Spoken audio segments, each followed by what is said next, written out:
ముందు రెండు ముక్కలు చెప్పాలి. మీ అందరికీ తెలుసు ఈ 3 ఫ్లైఓవర్స్ వచ్చాయి. అంతేకాకుండా విద్యా సంస్థలు ఎన్నో తీసుకురాగలిగాం. మత్స్యకారుల పార్టీ ఏ విధంగా పరిపాలన చేస్తుంది, ఏ విధంగా ప్రజలకు ఉపయోగపడింది కాస్త ఆలోచించండి.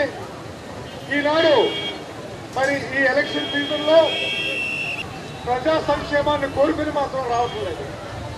దయచేసి ఆలోచించండి. ఎవరికి ఈ దేశాన్ని పరిపాలించే సమర్థత ఉంది, ఎవరు ఈ దేశాన్ని ఐక్యంగా ఉంచగలరు, మన రాష్ట్రాన్ని అభివృద్ధి పదంలో ఎవరు తీసుకెళ్లగలరు అనేది మనం ఆలోచించాలి. దయచేసి ఆలోచించి బాధ్యతగా ఓటేయండి అని కోరుకుంటున్నాను. నేను 10 సంవత్సరాలు మీరు ఇచ్చిన దీవెన వల్ల మన ప్రాంతానికి మన దేశానికి మరి ఎన్నో చేయగలిగాను. మరొకసారి దీవించమని కోరుకుంటూ మన అభ్యర్థులు సీతారాం గారిని మొత్తం నానాజీ గారిని కూడా పెద్ద మెజారిటీతో గెలిపించమని కోరుకుంటూ నేను సెలవు తీసుకుంటున్నాను. జై హింద్. చెప్పి చిరంజీవి గారు ఆయన చెప్పారు. చెప్పిన తర్వాత 5 సంవత్సరాలు కాంగ్రెస్ ప్రభుత్వాన్ని ఆయన నిలబెట్టిన తర్వాతే మన ఇన్ని కార్యక్రమాలు చేయగలిగాం. ఈవేళ మళ్ళా కొంతమంది వ్యక్తులు వారితో చేయగలిగినప్పుడు ఒక తొడగొడితేనే 3 సంవత్సరాలు చిల్లర కాంగ్రెస్ గవర్నమెంట్ నిలబెట్టిన చిరంజీవి గారు 2 తొడలు కొడితే 10 సంవత్సరాలు నిలబెడతారు కాంగ్రెస్ పార్టీని. మళ్ళా అధికారంలో కాంగ్రెస్ పార్టీ చిరంజీవి గారు తీసుకొస్తారు. ఇది నేను ఊరికే చెప్పే మాటలు కాదు. నేను గత 15 రోజులుగా డోర్ టు డోర్ తిరుగుతుంటే ప్రతి ఇంటిలోనే నన్ను అడుగుతున్నారు చిరంజీవి గారి గురించి. చిరంజీవి గారు ఉన్నారు, మీకేంటి డోకలేదు, వెళ్ళండి, ఎదరికెళ్ళండి, ముందుకెళ్ళండి.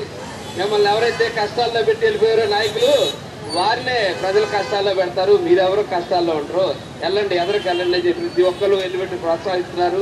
అది దాని గురించి కాకినాడ ప్రజలందరికీ నేను కృతజ్ఞతలు.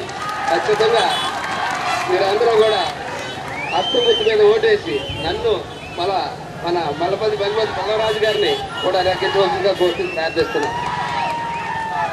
మెగాస్టార్ చిరంజీవి గారు కాకినాడ పుర ప్రముఖులకు, సోదరిమణులకు, ప్రజలకు, ఆడపడులకు, పెద్దలకు, అన్నలకు, నా అభిమాన తల్లులకు ప్రతి ఒక్కరికి నా హృదయపూర్వక నమస్కారాలు తెలియజేస్తున్నాను.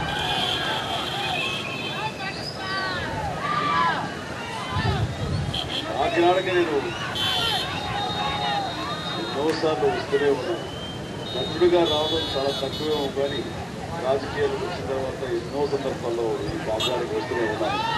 వచ్చిన ప్రతిసారి ఇదే ఉత్సాహంతో మీరు నన్ను కేకలు కేరింతలు విజిల్స్ తోటి నాకు ఇంత పెద్ద ఎత్తున మీరందరూ స్వాగతం పలుకుంటే చాలా అదృష్టవంతుడి.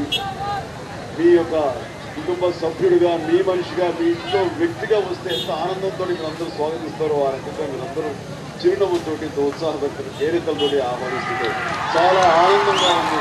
దాన్ని ప్రతి ఒక్కరికి నా హృదయపూర్వక ధన్యవాదాలు మరొకసారి తెలియజేస్తున్నాను.